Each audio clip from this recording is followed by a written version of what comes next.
ఉమ్మడి ఆంధ్రప్రదేశ్ మాజీ ముఖ్యమంత్రి, తమిళనాడు మాజీ గవర్నర్ కొణిజేటి రోసయ్య ఆర్యవైశ్య సమాజానికి ఆదర్శప్రాయుడని ఏపీఐఐసి మాజీ చైర్మన్, వైఎంవీఏ గౌరవాధ్యక్షుడు శ్రీకాకుళపు శివరామ సుబ్రహ్మణ్యం అన్నారు. ఉమ్మడి ఆంధ్రప్రదేశ్ మాజీ ముఖ్యమంత్రి, తమిళనాడు మాజీ గవర్నర్ కొణిజేటి రోసయ్య ఆర్యవైశ్యులకు ఆదర్శప్రాయులని ఏపీఐఐసి మాజీ చైర్మన్, వైఎంవీఏ గౌరవాధ్యక్షుడు శ్రీకాకుళపు శివరామ సుబ్రహ్మణ్యం అన్నారు.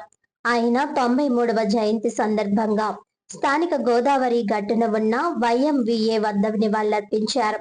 వైఎంవీఏ ఆధ్వర్యంలో జరిగిన ఈ కార్యక్రమానికి ముఖ్య అతిథిగా శివరామ సుబ్రహ్మణ్యం, ఛాంబర్ అధ్యక్షుడు తవ్వ రాజా, వైశ్య హాస్టల్ అధ్యక్షుడు కోట్ల కనకేష్, ఆర్య వైశ్య ప్రముఖులు డాక్టర్ చెక్కా మార్కండేయ గుప్తా, వైఎంవీఏ అధ్యక్షుడు పచ్చిగొల్ల సురేష్ కుమార్ తదితరులు రోసయ్య విగ్రహానికి పూలమాలలు వేసి ఆయన చేసిన సేవలను కొనియాడారు. శివరామ సుబ్రహ్మణ్యం మాట్లాడుతూ ఉభయ రాష్ట్రాల్లో ఆర్యవైశ్యులు ఎక్కడ ఉన్నా రోసయ్యను మర్చిపోరని అన్నారు. ఆయనతో రాజమండ్రికి ఉన్న అనుబంధాన్ని గుర్తు చేసుకున్నారు. ఔత్సాహిక రాజకీయ నాయకులను ప్రోత్సహించిన ఘనత కూడా ఆయనకే దక్కుతుందన్నారు. 16 సార్లు శాసనసభలో బడ్జెట్ ప్రవేశపెట్టిన ఆర్థిక మంత్రి రోసయ్య తప్ప ఇంకెవ్వరూ లేరని కొనియాడారు. అటువంటి మహనీయుల్ని ఆర్థికవేత్తగా ఆయన అమలు చేసిన సంస్కరణలను అందరూ తెలుసుకోవాలని సూచించారు. రోసయ్య పేరుతో త్వరలో ఏపీలో ట్రస్ట్ ప్రారంభిస్తామని వెల్లడించారు. అనంతరం వృద్ధులకు పెన్షన్లు, నిత్యావసరాలు, మందులు పంపిణీ చేశారు. వైఎంవీఏ కార్యదర్శి కొత్త వెంకట కిషోర్, కోశాధికారి గొల్లపూడి వివి నాగేంద్ర కుమార్, నానాజీ, వంకాయల శ్రీనివాసరావు, నల్లిమిల్లి సుబ్బారావు, డాక్టర్ చెక్కా మార్కండేయ గుప్తా, తవ్వ రాజా, కోట్ల కనకేష్, గ్రంథి రాజా, సత్యవరపు గుప్తా, చిలకల రమేష్ తదితరులు పాల్గొన్నారు.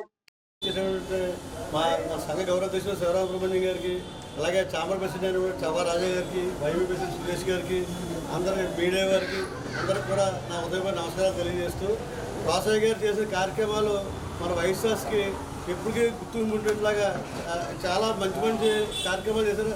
వైఎస్ఆర్ కీర్తి పరిస్థితులు వచ్చేట్లాగా చీఫ్ చేసేందుకు అని కృతజ్ఞతాభావంగా నేను సంఘీభావం తెలియపరుచుకుంటాను. అలాగే అందరికీ కూడా నమస్కారం తెలియజేస్తాను. స్వర్గీయ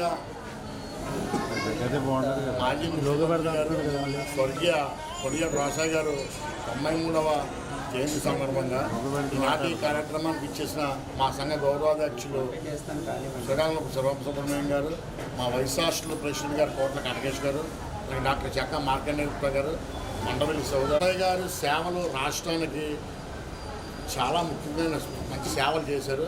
అలాగే ఆయన ఆర్థికవేత్తగా మంచి బడ్జెట్ ప్రవేశపెట్టారు.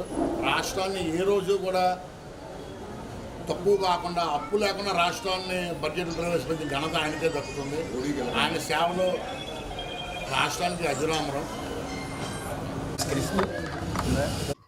93వ జయంతి సందర్భంగా రాజమండ్రి వైఎంవీఏ వైస్ హాస్టల్ ఆధ్వర్యంలో ఘనంగా నివాళులు అర్పించుకునే కార్యక్రమం మరియు వృద్ధులకి పెన్షన్ పంపిణీ కార్యక్రమాన్ని రాజమండ్రిలో వైద్య శిబిరం కూడా నిర్వహిస్తూ ఈరోజు ఒక కార్యక్రమం చేసుకోవడం జరుగుతుంది.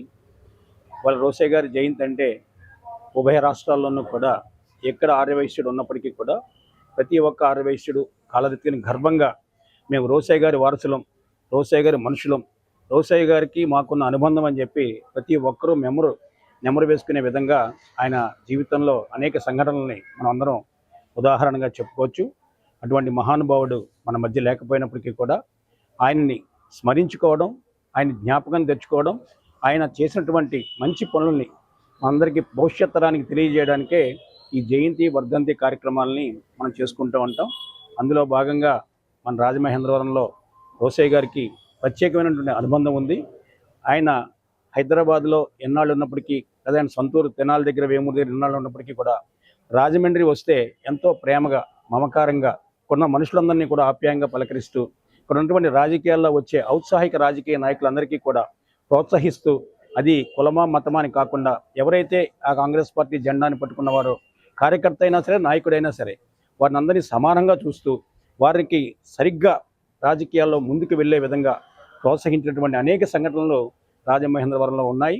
అంతేకాకుండా రాష్ట్ర వ్యాప్తంగా ఆయన గురించి ఇవాళ జయంతి సందర్భంగా ఉభయ రాష్ట్రాల్లోనూ కూడా అన్ని ప్రాంతాల్లో, గ్రామాల్లో, పట్టణాల్లో, మండలాల్లో, వివిధ కేంద్రాల్లో ఆయన జయంతి ఉత్సవాలని చాలా ఘనంగా జరుపుకోవడం జరుగుతోంది.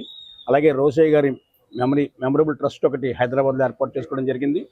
ఆ మెమరబుల్ ట్రస్ట్ ద్వారా అనేక సేవా కార్యక్రమాలు చేయడానికి కూడా మరి బాధ్యతలు తీసుకున్నాం అందరం.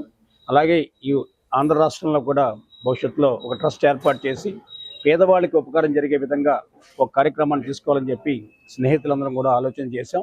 ఈరోజు మన రోసయ్య గారిని స్మరించుకోవడం అంటే మనల్ని మనం గుర్తించుకోవడమే. కారణం రోసయ్య గారు ఈ రాష్ట్రానికి, దేశానికి ఏ రకమైనటువంటి సేవలు చేశారో, ఏ రకమైనటువంటి లోటు బడ్జెట్ లేకుండా ఈ రాష్ట్రాన్ని ముందుకు నడిపించడంలో ఆయన కీలక పాత్ర వహించారు. ఆయన ప్రతిసారి కూడా ఎవరికైనా సరే ఒక క్రమశిక్షణ గల మరి ఆర్థికవేత్తగా ఆయన పేరు తెచ్చుకున్నారు.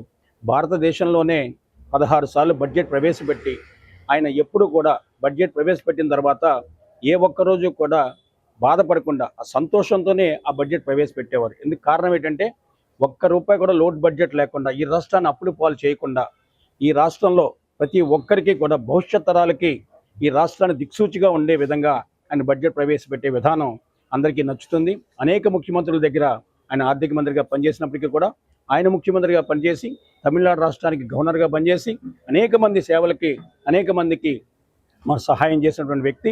అనేక రాష్ట్రాల్లో ఆయనకి ప్రత్యేకంగా స్నేహితులు, అభిమానులు ఉన్నారు. ఆల్ ఇండియా కాంగ్రెస్లో కూడా ఆయన అంటే ఒక ప్రత్యేకమైన గౌరవం ఉండేది. అటువంటి మహానుభావుడు వైశ్య కులంలో పుట్టడం, వైశ్యులకి మనకు ఆనాడు మహాత్మా గాంధీ గారు కానీ, పొట్టి శ్రీరాములు గారు కానీ మన వాళ్ళతో ప్రయాణం చేయలేదు, వాళ్ళని చూడలేదు. కానీ మనకు తెలిసిన తరం ఎవరన్నా ఉన్నారు అంటే అది రోసయ్య గారే.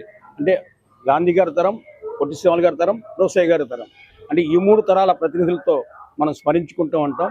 అలాంటి వ్యక్తి రోసయ్య గారిని స్మరించుకోవడం అంటే మనల్ని మనం మరి గౌరవించుకోవడం అన్న భావన కలుగుతూ